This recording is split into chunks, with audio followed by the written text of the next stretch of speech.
Friends, welcome back to Arsikere Haran YouTube channel. ನಮ್ಮ ರಾಜ್ಯ ಸರ್ಕಾರ ಬೈಕ್ ಟ್ಯಾಕ್ಸಿ ವಿರುದ್ಧ ಸುಪ್ರೀಂ ಕೋರ್ಟ್ಗೆ ಅರ್ಜಿ ಹಾಕಿ ಸತತ 4 ತಿಂಗಳುಗಳಾಯಿತು. 4 ತಿಂಗಳಾದಮೇಲೆ ಇವಾಗ ಫಸ್ಟ್ ಹಿಯರಿಂಗ್ ಡೇಟು ಸುಪ್ರೀಂ ಕೋರ್ಟಲ್ಲಿ ಆಗ್ತಾ ಇದೆ. ಅದು ಇವತ್ತು ಮಂಗಳವಾರ. ಇವತ್ತು ಸಂಜೆ ಒಳಗಡೆ ಬೈಕ್ ಟ್ಯಾಕ್ಸಿ ಪರವಾಗಿ ವಿರೋಧವಾಗಿ ವಾದ ನಡೆಯುತ್ತೆ. ತೀರ್ಮಾನ ಅಂತೂ ಇವತ್ತೇ ಫೈನಲ್ ಆಗಿ ಬರಲ್ಲ. ಯಾಕೆಂದರೆ ಇದು ಫಸ್ಟ್ ಹಿಯರಿಂಗ್ ಡೇಟ್ ಆಗಿರೋದ್ರಿಂದವ ಏನೆಲ್ಲ ಚರ್ಚೆಗಳಾಯಿತು ನಮ್ಮ ಬೆಂಗಳೂರಲ್ಲಿ ಇರ್ಬೋದು, ಕರ್ನಾಟಕದಲ್ಲಿ ಬೈಕ್ ಟ್ಯಾಕ್ಸಿ ಬಗ್ಗೆ ಕಳೆದ ಒಂದು ವಾರದಿಂದ ಇದ್ರ ಬಗ್ಗೆ ಎಲ್ಲ ಚರ್ಚೆಗಳು ನಡೆಯುತ್ತೆ. ಆನಂತರ ನೆಕ್ಸ್ಟ್ ಹಿಯರಿಂಗ್ ಡೇಟ್ ಕೂಡ ಮುಂದೆ ಹೋಗುತ್ತೆ. ಬಟ್ ಇವತ್ತೇನೆಲ್ಲ ಚರ್ಚೆ ಆಗುತ್ತೆ ಸುಪ್ರೀಂ ಕೋರ್ಟಲ್ಲಿ ಅನ್ನೋದು ಕೆಲವೊಂದು ಮಾಹಿತಿನ ಕಲೆಕ್ಟ್ ಮಾಡಿ ಅದಕ್ಕೋಸ್ಕರ ಈ ವಿಡಿಯೋದಲ್ಲಿ ನಿಮಗೋಸ್ಕರ ತಿಳಿಸ್ಕೊಡೋಣ ಅಂತ ಬಂದಿದ್ದೀನಿ. ವಿಡಿಯೋ ಸ್ಟಾರ್ಟ್ ಮಾಡೋಕ್ಕೆ ಮುಂಚೆ ಯಾರೆಲ್ಲ ಫಸ್ಟ್ ಟೈಮ್ ನಮ್ಮ ಚಾನಲ್ನ ನೋಡ್ತಾ ಇದ್ರೆ ಸಬ್ಸ್ಕ್ರೈಬ್ ಮಾಡ್ಕೊಂಡೆ, ದಯವಿಟ್ಟು ಸಬ್ಸ್ಕ್ರೈಬ್ ಮಾಡ್ಕೊಂಡು ವಿಡಿಯೋನ ವಾಚ್ ಮಾಡಿ. ಹಾಗೆ ನಿಮಗೋಸ್ಕರ ಎವ್ರಿಡೇ ಬೈಕ್ ಟ್ಯಾಕ್ಸಿ ಅಪ್ಡೇಟ್ ಕೊಡ್ತಾನೆ ಇರ್ತೀನಿ.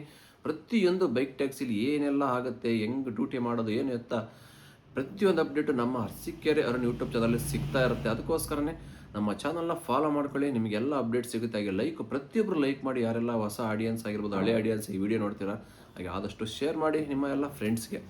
ಬನ್ನಿ ಸ್ನೇಹಿತರೆ, ಇವಾಗ ವಿಡಿಯೋ ಸ್ಟಾರ್ಟ್ ಮಾಡೋಣ.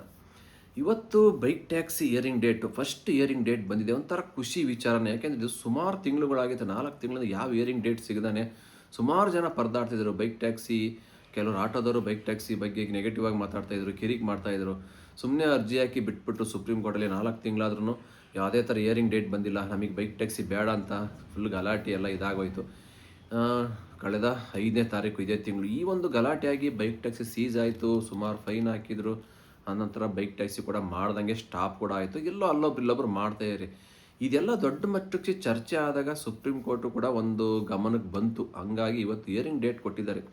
ಬೈಕ್ ಟ್ಯಾಕ್ಸಿ ಪರವಾಗಿ ಏನಪ್ಪ ವಾದ ನಡೆಯುತ್ತೆ ಅಂದರೆ, ಬೈಕ್ ಟ್ಯಾಕ್ಸಿಲಿ ಎಲ್ಲ ಮಿಡಲ್ ಕ್ಲಾಸ್ ಫ್ಯಾಮಿಲಿ ಮಾಡ್ತಾಯಿದ್ದಾರೆ.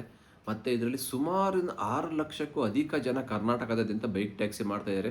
ಇದರಲ್ಲಿ 60 to 70% ಕನ್ನಡದವರೇ ಇದ್ದಾರೆ. ಇನ್ನೊಂದು 30% ಔಟ್ ಆಫ್ ಸ್ಟೇಷನ್ ಅಂದರೆ ಹೊರಗಿನ ಸ್ಟೇಟರ್ ಇದ್ದಾರೆ. ಹಂಗಾಗಿ ಇವತ್ತು 6 ಲಕ್ಷ ಆದರೆ ಮ್ಯಾಕ್ಸಿಮಮ್ ಒಂದು 4 ಲಕ್ಷ ಜನ ಕನ್ನಡದವ್ರಿಗೆ ಕೆಲಸ ಹೋಗುತ್ತೆ.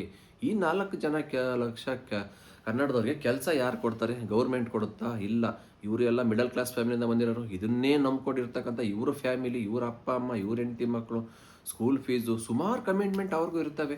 ಇದನ್ನೆಲ್ಲ ಕೂಲಂಕುಷವಾಗಿ ಲೆಕ್ಕ ಹಾಕ್ತಾರೆ. ಬರೀ ನಾವು ಆಟೋ ಇತರ ದೃಷ್ಟಿಯಿಂದ ಇಟ್ಕೊಂಡೇ ಇವತ್ತು ಬೈಕ್ ಟ್ಯಾಕ್ಸಿ ಬ್ಯಾನ್ ಮಾಡಿದ್ದೀವಿ ಅಂತ ಹೇಳೋಕ್ಕಾಗಲ್ಲ. ಆಟೋದವರು ಬದುಕಬೇಕು, ಬೈಕ್ ಟ್ಯಾಕ್ಸಿಯವರು ಬದುಕಬೇಕು ಇಲ್ಲಿ. ಹಂಗಾಗಿ ಬೈಕ್ ಟ್ಯಾಕ್ಸಿಲಿ 500 ಜನನೋ 1000 ಜನನೋ ಇದ್ದರೆ ಬಿಟ್ಟಾಕ್ಬಿಡ್ತಾಯಿದ್ರು. ಬೇಡ ಬಿಡಿ, ಈ ಕಂಪ್ನಿಯಿಂದ ಇಷ್ಟು ಜನಕ್ಕೆ ತೊಂದರೆ ಆಗ್ತಿದೆ ಆಟೋದವ್ರಿಗೆ ಅಂದರೆ ಬ್ಯಾನ್ ಮಾಡಿಬಿಡೋರು. ಬಟ್ ಬೈಕ್ ಟ್ಯಾಕ್ಸಿಯಿಂದ ಲಕ್ಷಾಂತರ ಜನ ಕೆಲಸ ಮಾಡ್ತಾರೆ. ಇದನ್ನೂ ಒಂದು ಆ್ಯಂಗಲಲ್ಲಿ ಥಿಂಕ್ ಮಾಡ್ತಾರೆ. ಮತ್ತು ಬೈಕ್ ಟ್ಯಾಕ್ಸಿಲಿ ಓಡಾಡ್ತಕ್ಕಂಥ ಎಷ್ಟು ಮಿಡಲ್ ಕ್ಲಾಸ್ ಫ್ಯಾಮಿಲಿ ಜನನೇ, 100ಕ್ಕೆ 70% ಮಿಡಲ್ ಕ್ಲಾಸ್ ಫ್ಯಾಮಿಲಿ ಜನನೇ ಬೈಕ್ ಟ್ಯಾಕ್ಸಿಲಿ ಓಡಾಡೋದು. ಇನ್ನೊಂದು 30% ಸ್ವಲ್ಪ ಸಾಫ್ಟ್ವೇರ್ ಇಂಜಿನಿಯರ್ಸು, ಅಲ್ಲಿ ಇಲ್ಲಿ ಎಲ್ಲರೂ ಊರಿಗೆ ಹೋಗೋರು, ಎಮರ್ಜೆನ್ಸಿ ಫ್ಲೈಟ್ಗೆ ಹೋಗೋರು, ಇಂಥವ್ರು ಬೈಕ್ ಟ್ಯಾಕ್ಸಿ ಯೂಸ್ ಮಾಡ್ತಾ ಹೊರತು 70% ಜನ ಸಣ್ಣ ಪುಟ್ಟ ಕಂಪ್ನಿಗೆ ಹೋಗೋರು, ಬಸ್ ಸ್ಟಾಪ್ಗಳಿಗೆ, ಮೆಟ್ರೋ ಸ್ಟೇಷನ್ಗೆ, ಊರಿಗೆ ಹೋಗೋರು, ಸ್ಕೂಲ್ಗೆ ಹೋಗೋ ಮಕ್ಕಳು, ಹಾಸ್ಪಿಟ್ಲಿಗೆ ಹೋಗೋರು, ಈ ಥರನೇ ಯೂಸ್ ಮಾಡೋದು. ಹಂಗಾಗಿ ಇವ್ರಿಗೆಲ್ಲ ಇವತ್ತು ಬೈಕ್ ಟ್ಯಾಕ್ಸಿ ಬ್ಯಾನ್ ಆಗಿರೋದ್ರಿಂದ ಸಿಕ್ಕಾಬಟ್ಟೆ ತೊಂದರೆ ಆಗ್ತೈತೆ. ಎವ್ರಿ ಡೇ ಬೆಂಗಳೂರಲ್ಲಿ ಬೈಕ್ ಟ್ಯಾಕ್ಸಿ ಎಷ್ಟು ಬುಕ್ಕಿಂಗ್ ಆಗುತ್ತೆ ಗೊತ್ತಾ? ಒಂದು ದಿನಕ್ಕೆ maximum 2.5 to 3 lakh order booking ಆಗ್ತಾಯಿದೆ. ಇವತ್ತು 2.5 to 3 ಲಕ್ಷ ಬುಕ್ಕಿಂಗ್ ಆರ್ಡರ್ನ ಯಾರು ಕಸ್ಟಮರ್ಗೆ ಸರ್ವಿಸ್ ಕೊಡ್ತಾ ಇದ್ದಾರೆ? ಇವತ್ತು ಕಸ್ಟಮರ್ಗೆ ಎಷ್ಟು ಪರದಾಡ್ತಾ ಇದ್ದಾರೆ ಗೊತ್ತಾ? ಒಂದು ಆಫೀಸ್ಗೆ ಹೋಗೋಕ್ಕಾಗ್ತಾಯಿಲ್ಲ, ಆನ್ ಟೈಮ್ಗೆ ಮನೆಗೆ ಬರೋಕ್ಕಾಗ್ತಾಯಿಲ್ಲ.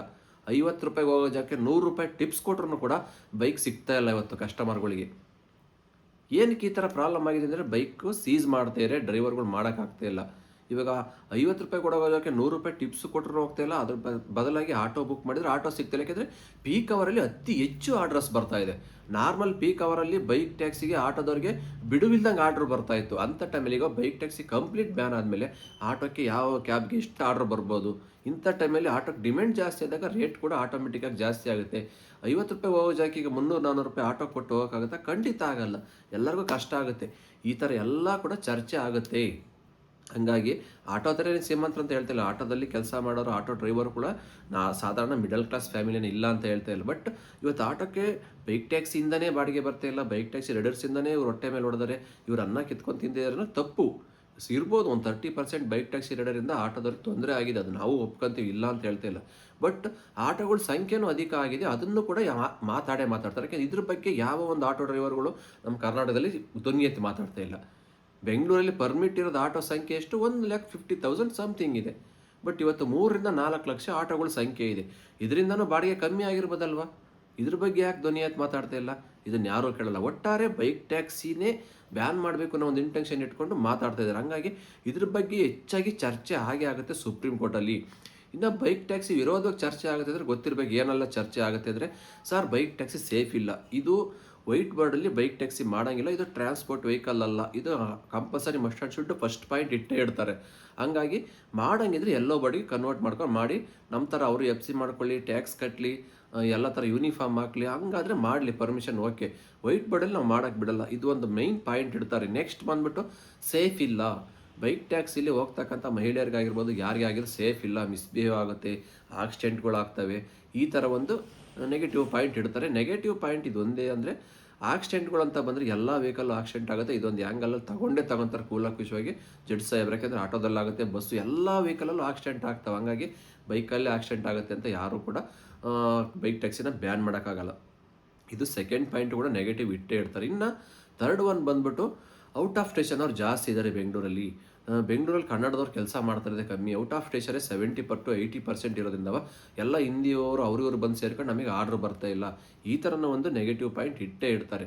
ಇದ್ರ ಬಗ್ಗೆ ಎಂಕ್ವೈರಿ ಮಾಡಲಿ, ಔಟ್ ಆಫ್ ಸ್ಟೇಷನ್ ಎಷ್ಟು ಜನ ಇದ್ದಾರೆ, ಅವ್ರು ಮಾಡೋದು ಬೇಡ. ನಾವು ಅವತ್ತಿಂದ ಅದೇ ಹೇಳ್ತಿರೋದು, ಕನ್ನಡದವ್ರಿಗೆ ಮೊದಲ ಆದ್ಯತೆ ಕೊಡಿ, ಹೊರಗಿನಿಂದ ಬಂದಿರೋರಿಗೆ ಅವ್ರವ್ರ ಸ್ಟೇಟಲ್ಲಿ ಅವ್ರು ಮಾಡ್ಕೊಳ್ಳಿಲ್ಲ, ಬೇರೆ ಕೆಲಸ ಮಾಡ್ಕೊಳ್ಳಿ. ಬೈಕ್ ಟ್ಯಾಕ್ಸಿಲಿ ಏನಿದ್ದಾರೆ ಕನ್ನಡದವ್ರು ಅವರಿಗೆ ಮೊದಲ ಆದ್ಯತೆ ಕೊಡಲಿ. ಇನ್ ಕೇಸ್ ಇವ್ರಿಗೆ ಸಾಕಾಗಿಲ್ಲ, ರೈಡರ್ಗಳು ಆರ್ಡರ್ಸ್ ಜಾಸ್ತಿ ಬರ್ತಾಯಿದೆ, ರೈಡರ್ ಪಿಕಪ್ ಮಾಡೋಕ್ಕಾಗ್ತಾ ಇಲ್ಲ ಅಂದಾಗ ಜಾಯ್ನಿಂಗ್ ಮಾಡ್ಕೊಳ್ಳಿ, ತೊಂದರೆ ಇಲ್ಲ, ನಾವು ಕೇಳ್ತೀವಿ ಅವಾಗ. ಹಂಗಾಗಿ ಒಂದು 2-3 ಪಾಯಿಂಟ್ ಇಟ್ಟೇ ಇಡ್ತಾರೆ. ಮತ್ತು ಬೈಕ್ ಟ್ಯಾಕ್ಸಿಯಲ್ಲಿ ಇನ್ಸೂರೆನ್ಸ್ ಕ್ಲೈಮ್ ಆಗಲ್ಲ, ಥರ್ಡ್ ಪಾರ್ಟಿಗೆ ಆಕ್ಸಿಡೆಂಟ್ ಆದರೆ ಹಿಂದೆ ಕೂತಿರೋರಿಗೆ, ಈ ಥರ ಎಲ್ಲ ಕೆಲವೊಂದು ಪಾಯಿಂಟ್ಗಳು ಇಟ್ಟೇ ಇಡ್ತಾರೆ ಬೈಕ್ ಟ್ಯಾಕ್ಸಿ ವಿರೋಧವಾಗಿ. ಯಾವುದೇ ಆಗಲಿ ಬೈಕ್ ಟ್ಯಾಕ್ಸಿ ಪರವಾಗಿ ತಗೊಂಡು ವಿರೋಧವಾಗಿ ತಗೊಂಡು ಇವೆಲ್ಲ ಚರ್ಚೆ ಮಾಡಿನೇ ನಮ್ಮ ಹೈಕೋರ್ಟ್ ಫೈನಲಾಗಿ ಏನು ಕೊಟ್ಟಿತ್ತು, ಬೈಕ್ ಟ್ಯಾಕ್ಸಿ ಪರವಾಗಿನೇ ಕೊಟ್ಟಿದ್ದು ನ್ಯಾಯನ. ಯಾಕೆಂದರೆ ಬೈಕ್ ಟ್ಯಾಕ್ಸಿಯಿಂದ ಎಷ್ಟು ಜನ ಜೀವನ ಮಾಡ್ತಾಯಿರಿ, ಇದಕ್ಕೆ ಇಷ್ಟು ಜನ ಲಕ್ಷಾಂತರ ಜನ ಇದ್ದಾರೆ. ನಾಳೆ ದಿನ ಇವ್ರಿಗೆ ಕೆಲಸ ಹೋದರೆ ಯಾವ ಕಂಪ್ನಿಲೂ ಇಷ್ಟು ಜನಕ್ಕೆ ಕೆಲಸ ಸಿಗಲ್ಲ. ಇದರಲ್ಲಿ 20 ವರ್ಷದ ಹುಡುಗರಿಂದ 60 ವರ್ಷದ ಏಜ್ ಆಗಿರೋವರೆಗೂ ಬೈಕ್ ಟ್ಯಾಕ್ಸಿಲಿ ಮಾಡ್ತಾರೆ. ಯಾಕೆಂದರೆ ಬೈಕ್ ಟ್ಯಾಕ್ಸಿ ಮಾಡೋಕ್ಕೆ ಏಜ್ ಲಿಮಿಟ್ ಇಲ್ಲ. ನೀವು ಒಂದು ಕಂಪ್ನಿಗೆ ಹೋಗಿ ಕೆಲಸ ಮಾಡ್ತೀರ ಅಂದರೆ ಒಂದು ಏಜ್ ಲಿಮಿಟ್ ಇದೆ. ಒಂದು ಸೆಕ್ಯೂರಿಟಿ ಮಾಡಬೇಕಾದ್ರೂ ಏಜ್ ಲಿಮಿಟ್ ಇದೆ, ಅದಕ್ಕೆ ಸುಮಾರು ಪೊಲೀಸ್ ವೆರಿಫಿಕೇಷನ್, ಅದು ಇದು 100 ಹೇಳ್ತಾರೆ.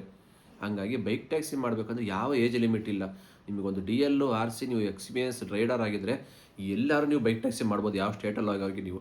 ಹಾಗಾಗಿ ಬೈಕ್ ಟ್ಯಾಕ್ಸಿಯಿಂದ ಸಿಕ್ಕಾಬಟ್ಟೆ ಹೆಲ್ಪ್ ಆಗಿದೆ ಜನಕ್ಕೆ. ಹಾಗಾಗಿ ಯಾವುದೇ ಕಾರಣಕ್ಕೂ ಬೈಕ್ ಟ್ಯಾಕ್ಸಿನ ಬ್ಯಾನ್ ಮಾಡೋಕ್ಕಂತೂ ಆಗೋದೇ ಇಲ್ಲ. ಹಂಗೆ ಬ್ಯಾನ್ ಆಗಿದ್ರೆ ಇವತ್ತು ಇಂಡಿಯಾದಲ್ಲಿ ಯಾವ ಸ್ಟೇಟಲ್ಲೂ ಬೈಕ್ ಟ್ಯಾಕ್ಸಿನೇ ಹೋಗ್ತಾ ಇರಲಿಲ್ಲ, ಎಲ್ಲ ಬ್ಯಾನ್ ಆಗಿ ಹೋಗ್ತಾ ಇತ್ತಲ್ವ. ಪ್ರತಿಯೊಂದು ಸ್ಟೇಟಲ್ಲಿ ಇವತ್ತು ಬೈಕ್ ಟ್ಯಾಕ್ಸಿ ರನ್ ಆಗ್ತಾಯಿದೆ. ಮಹಾರಾಷ್ಟ್ರದಲ್ಲಿ ಗ್ರೀನ್ ಬೋರ್ಡಲ್ಲಿ ಪರ್ಮಿಷನ್ ಕೊಟ್ಟರು, ಪಕ್ಕದ ಕೇರಳಲ್ಲಿ ಯೆಲ್ಲೋ ಬೋರ್ಡಲ್ಲಿ ಪರ್ಮಿಷನ್ ಬಂತು. ನಮಗೂ ಬರುತ್ತೆ, ಯೆಲ್ಲೋ ಬೋರ್ಡ್ ಬರುತ್ತೆ, ಸ್ವಲ್ಪ ಲೇಟ್ ಆದ್ರೂ ಲೇಟೆಸ್ಟಾಗೆ ಪರ್ಮಿಷನ್ ಬರುತ್ತೆ, ಅದಕ್ಕೆ ಆದ ರೂಲ್ಸ್ ಆ್ಯಂಡ್ ರೆಗ್ಯುಲೇಷನ್ ಬಂದೇ ಬರುತ್ತೆ. ಇದು ಸುಪ್ರೀಂ ಕೋರ್ಟ್ದು ಫೈನಲ್ ಜಡ್ಜ್ಮೆಂಟು.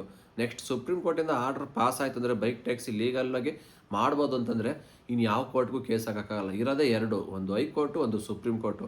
ಹೈಕೋರ್ಟಲ್ಲಿ ಪರ್ಮಿಷನ್ ಬಂದಾಗೋಗಿದೆ, ಇನ್ನೇನಿದೆ ಸುಪ್ರೀಂ ಕೋರ್ಟಿಂದ ಬರಬೇಕಷ್ಟೇ. ಇದು ಬರುತ್ತೆ, ಏನು ಜಾಸ್ತಿ ಕಾಯೋಂಗೇನಿಲ್ಲ.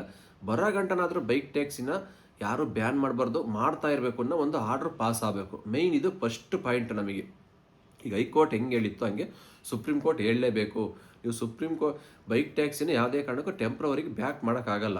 ಯಾಕೆಂದರೆ ಇದಕ್ಕಾದ ಪಾಲಿಸಿನ ರಚನೆ ಮಾಡ್ತೀರಾ, ಪಾಲಿಸಿ ಬಂದು ಯೆಲ್ಲೋ ಬೋರ್ಡು, ಯೂನಿಫಾರ್ಮು, ಅವಕ್ಕೆ ಏನೇನಿದ್ದಾವೆ ಎಲ್ಲ ಕಾರ್ಡು, RC ಬರ್ತಲ್ಲ, ಬ್ಯಾಡ್ಜು, ಈ ಥರ ಎಲ್ಲ ಬರೋ ಗಂಟನ ಬೈಕ್ ಟ್ಯಾಕ್ಸಿ ರನ್ ಆಗ್ತಾ ಇರಲಿ ವೈಟ್ ಬೋರ್ಡಲ್ಲಿ. ಯಾಕಂದರೆ ಸಡನ್ ಅಂತ ಕೆಲಸ ಸ್ಟಾಪ್ ಮಾಡಿದ್ರೆ ಅವ್ರಿಗೂ ಜೀವನ ಮಾಡಬೇಕಲ್ವಾ. ಯಾಕೆಂದರೆ ಹೊರಗಿಂದ ಎಲ್ಲೆಲ್ಲಿಂದನೂ ಬಂದಿರ್ತಾರೆ. ಇವತ್ತು ಕರ್ನಾಟಕದ ಮೂಲೆಯಿಂದನೂ ಬೆಂಗಳೂರಲ್ಲಿ ಬಂದಿರ್ತಾರೆ ಜೀವನ ಮಾಡೋಕ್ಕೆ. 1-2 ದಿನ ಕೆಲಸ ಇಲ್ಲ ಅಂದ್ರೆ ಕಷ್ಟ. ಹಾಗಾಗಿ ತಿಂಗ್ಳಾನ್ಗಟ್ಲೆ ಏನಾದ್ರು ಬೈಕ್ ಟ್ಯಾಕ್ಸಿ ಬ್ಯಾನ್ ಆದರೆ ಅವ್ರಿಗೆ ಬಾಡಿಗೆ, ರೇಷನ್, ಮಕ್ಕಳು ಸ್ಕೂಲ್ ಫೀಸು, ಸುಮಾರು ಕಮಿಟ್ಮೆಂಟ್ ಇರ್ತವೆ. ಹಾಗಾಗಿ ಇದಕ್ಕೆಲ್ಲ ತೊಂದರೆ ಆಗೋದು ಬೇಡ. ಬೈಕ್ ಟ್ಯಾಕ್ಸಿ ಇವಾಗ ಯಥಾಸ್ಥಿತಿ ಯಾವ ಥರ ರನ್ ಆಗ್ತಾಯಿದೆ ಆ ಥರ ರನ್ ಆಗಲಿ. ನೀವು ಆದಷ್ಟು ಬೇಗ ಇಂತಿಷ್ಟು ಒಂದು 3 ತಿಂಗಳು ಇಲ್ಲ 6 ತಿಂಗಳು ಟೈಮ್ ತಗೊಳ್ಳಿ. ಅಷ್ಟರೊಳಗೆ ಬೈಕ್ ಟ್ಯಾಕ್ಸಿಗೆ ಏನೇನು ಪಾಲಿಸಿ ಇದೆ ಅದೆಲ್ಲ ರಚನೆ ಮಾಡಿಕೊಡಿ. ಒಂದು ಕಂಪ್ನಿ ರೆಸ್ಪಾನ್ಸಿಬಿಲಿಟಿ ತಗೊಳ್ಳಿ, ಇಲ್ಲ ರಾಜ್ಯ ಸರ್ಕಾರ ತಗೊಳ್ಳಿ, ಅದನ್ನು ರೈಡರ್ಗಳು ಫಾಲೋ ಮಾಡ್ತಾರೆ. ಹಾಗಾಗಿ ಆದಷ್ಟು ಇದೊಂದು ರೂಲ್ಸ್ನ ಹೈಕೋರ್ಟು, ಸುಪ್ರೀಂ ಕೋರ್ಟು ಹೇಳಲೇಬೇಕು. ಇವತ್ತಿನ ಒಂದು ನ್ಯಾಯ ತೀರ್ಮಾನದಲ್ಲಿ ಯಾವುದೇ ಕಾರಣಕ್ಕೂ ಬೈಕ್ ಟ್ಯಾಕ್ಸಿನ ಹಿಡಿಬಾರ್ದು, ಬ್ಯಾನ್ ಮಾಡಬಾರ್ದು, ಗಾಡಿ ಸೀಸ್ ಮಾಡಬಾರ್ದು. ಇಷ್ಟು ದಿವಸ ಯಾವ ಥರ ರನ್ ಆಗ್ತಾಯಿತ್ತು ಆ ಥರ ರನ್ ಆಗಲಿ. ಪಾಲಿಸಿನ ತರ್ತಕ್ಕಂಥ ಜವಾಬ್ದಾರಿ ರಾಜ್ಯ ಸರ್ಕಾರದ್ದಾಗಿರುತ್ತೆ. ಅದಕ್ಕೇನು ಫಾಲೋ ಮಾಡಿಲ್ಲ, ಪಾಲಿಸಿನ ಹಂಗೆ ಬೈಕ್ ಟ್ಯಾಕ್ಸಿ ಮಾಡ್ತಾಯಿದ್ದಾರೆ ಅಂದರೆ ಆಮೇಲೆ ಸೀಸ್ ಮಾಡಲಿ, ಯಾರೂ ಕೇಳಲ್ಲ. ಬ್ಯಾನ್ ಮಾಡ್ತಾರ, ಫೈನ್ ಹಾಕ್ತಾರ, ಹಾಕ್ಲಿ, ಏನು ಬೇಕಾದ್ರೂ ಪರ್ಮಿಷನ್ ಕೊಡಲಿ, ಅದ್ರ ಬಗ್ಗೆ ಯಾರೂ ಮಾತಾಡಲ್ಲ. ಪಾಲಿಸಿ ಬರೋಕ್ಕೆ ಮುಂಚೆನೇ ಬೈಕ್ ಟ್ಯಾಕ್ಸಿ ಬ್ಯಾನ್ ಆದರೆ ತುಂಬ ಕಷ್ಟ ಆಗುತ್ತೆ ನಮ್ಮೆಲ್ಲ ರೈಡರ್ಗಳಿಗೆ. ಯಾಕೆಂದ್ರೆ ಒಬ್ಬರಿಬ್ಬರಲ್ಲ ಲಕ್ಷಾಂತರ ಜನ ಇರೋದ್ರಿಂದವ ಅವ್ರ ಹೊಟ್ಟೆ ಮೇಲೆ ಹೊಡೆದಂಗೆ ಆಗುತ್ತೆ, ಅವ್ರ ಅನ್ನ ಕಿತ್ಕೊಂಡು ತಿಂದಂಗೆ ಆಗುತ್ತೆ. ಅದಕ್ಕೋಸ್ಕರ ನಾವು ಇದ್ರ ಬಗ್ಗೆನೇ ಸುಮಾರು ವಿಡಿಯೋ ಮಾಡ್ತಾ ಇರ್ತೀವಿ. ಇದ್ರ ನೋಡಿ ಕೆಲವರು ಹುರ್ಕೊಳಕ್ಕಾಗ್ತಾಯಿಲ್ಲ, ನೋಡಿ ಸಿಕ್ಕಾಬಟ್ಟೆ ಹುರ್ಕೊತಾ ಇದ್ದಾರೆ. ನಮ್ಮ ವಿಡಿಯೋ ತಗೊಂಡು ಟ್ಯಾಗ್ ಮಾಡಿಕೊಂಡು ಹಂಗೆ ಹಿಂಗೆ ಏನೇನೋ ಹೇಳ್ತಾರೆ. ಹೇಳೋರು 1000 ಹೇಳ್ಕೊಳ್ಳಿ, ನಮ್ಮ ಬೆಳವಣಿಗೆ ಕಂಡು ಅವ್ರು ಹುರ್ಕೊತಾನೆ ಇರಬೇಕು ಅಷ್ಟೇ. ಅವ್ರು ಅಲ್ಲೇ ಇರ್ತಾರಷ್ಟೇ, ಎಷ್ಟು ಹುರ್ಕೊಂಡ್ರೂ ಮೇಲೆ ಅಂತೂ ಬರೋಕ್ಕಾಗಲ್ಲ. ಏನಾದ್ರು ಮಾಡ್ಕೊಳ್ಳಿ, ನಾವು ಇರೋದು ಏನಿದೆ ನ್ಯಾಯವಾದ ರೀತಿಯಲ್ಲಿ ಮಾತಾಡ್ತೀವಿ. ಇರೋ ವಿಡಿಯೋನ ರಿಯಲ್ ಫ್ಯಾಕ್ಟ್ ಅಷ್ಟೇ ಹಂಗೆ ಹೇಳ್ತೀವಿ. ಕದ್ದು ಮುಚ್ಚಿ ಸುಳ್ಳು ಎಲ್ಲ ಮತ್ತೊಂದು ಮಗದೊಂದು ಕೂಡ್ಕೊಂಡು ನಾವು ಏನೂ ಹೇಳಲ್ಲ. ಕೆಲವ್ರು ಆಗದೇ ಇರೋರು ಹೊಟ್ಟೆ ಊರಿಗೆ ಏನು ಬೇಕಾದ್ರೂ ಮಾತಾಡ್ಕೊಳ್ಳಿ. ಅವ್ರ ವೀಡಿಯೋಗಳಿಗೆಲ್ಲ ನಾವು ರಿಪ್ಲೈನೂ ಮಾಡಲ್ಲ, ತಲೆನೂ ಕೆಡಿಸ್ಕೊಳಲ್ಲ. ನಮ್ಮ ಕೆಲಸ ಏನು ಅದನ್ನು ಮಾಡ್ತಾ ಇರ್ತೀವಿ ಅಷ್ಟೇ ಪ್ರಾಮಾಣಿಕವಾಗಿ. ಆಗದೇ ಇರೋರು ಏನಾದ್ರು ಮಾಡ್ಕೊಳ್ಳಿ. ಒಟ್ಟಾರೆ ಇವತ್ತು ಬೈಕ್ ಟ್ಯಾಕ್ಸಿ ಪರವಾಗಿ ವಿರೋಧವಾಗಿ ವಾದ ಚರ್ಚೆ ನಡೀತೆ ಸುಪ್ರೀಂ ಕೋರ್ಟಲ್ಲಿ. ಫೈನಲ್ ಆಗಿ ಜಡ್ಜ್ಮೆಂಟು ಬೈಕ್ ಟ್ಯಾಕ್ಸಿ ಪರವಾಗಿ ಬರುತ್ತೆ ಅಂತ ನಮ್ಮ ಅನಿಸಿಕೆ. ನಿಮ್ಮ ಅನಿಸಿಕೆ ಏನಂತ ತಪ್ಪದೆ ಕಮೆಂಟ್ ಬಾಕ್ಸಲ್ಲಿ ತಿಳಿಸಿ. ಮತ್ತೆ ಸಿಗ್ತೀನಿ ಮುಂದಿನ ವಿಡಿಯೋದಲ್ಲಿ. ಅಲ್ಲಿವರೆಗೂ take care, bye bye, have a nice day. ಜೈ ಹಿಂದ್, ಜೈ ಕರ್ನಾಟಕ ಮಾತೆ.